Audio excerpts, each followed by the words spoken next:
Hey! Yo!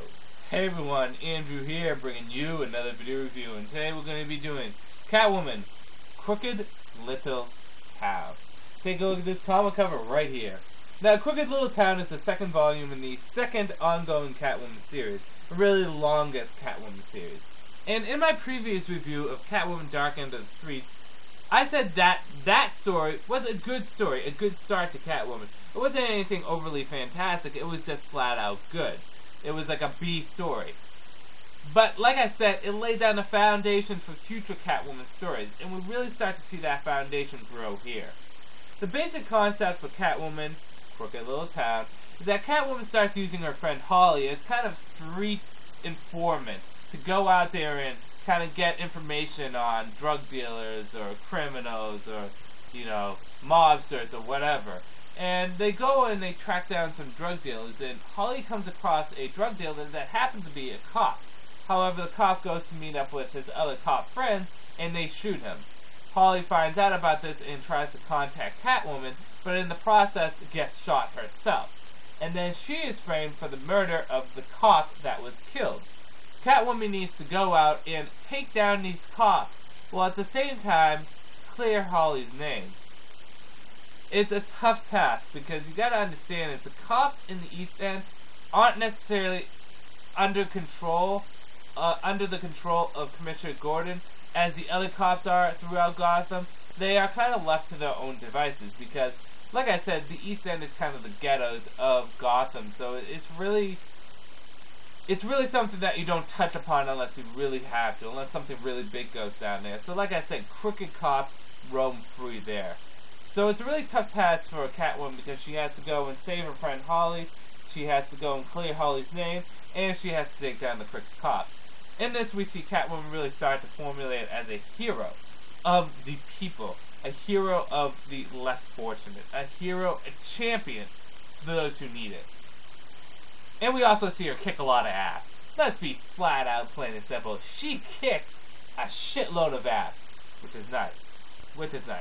And you see her get a little bit closer to her supporting cast. Slam Bradley becomes a little bit more of a supporting character, a little bit more important to the story. Holly becomes, obviously, a very important character here. Leslie Tompkins plays a pretty good role and becomes more of a friend to Catwoman. So we get to see here Catwoman really solidifying the foundation that was made in the first graphic novel, while also pulling out a good story. In this, we also find out there is consequences to Catwoman doing what she did. Because during the story, she steals about, I think, $28 million worth of diamonds.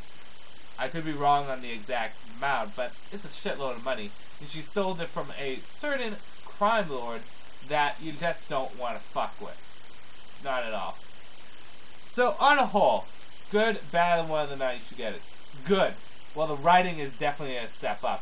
See, with the foundation that was laid in the first graphic novel for Catwoman and her ongoing series, you had to be good in the second story to show that it's not just, beginner's luck, or it was just a fluke that the story was good.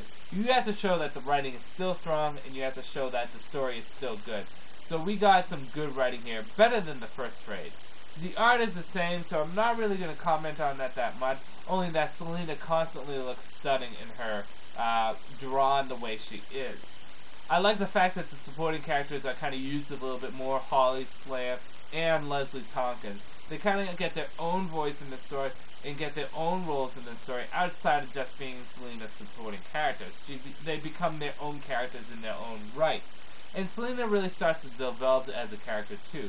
She's starting to find her way in her world, doing good, being happy with herself and with her life. Because that's something that Selina hasn't been for a long time. Happy.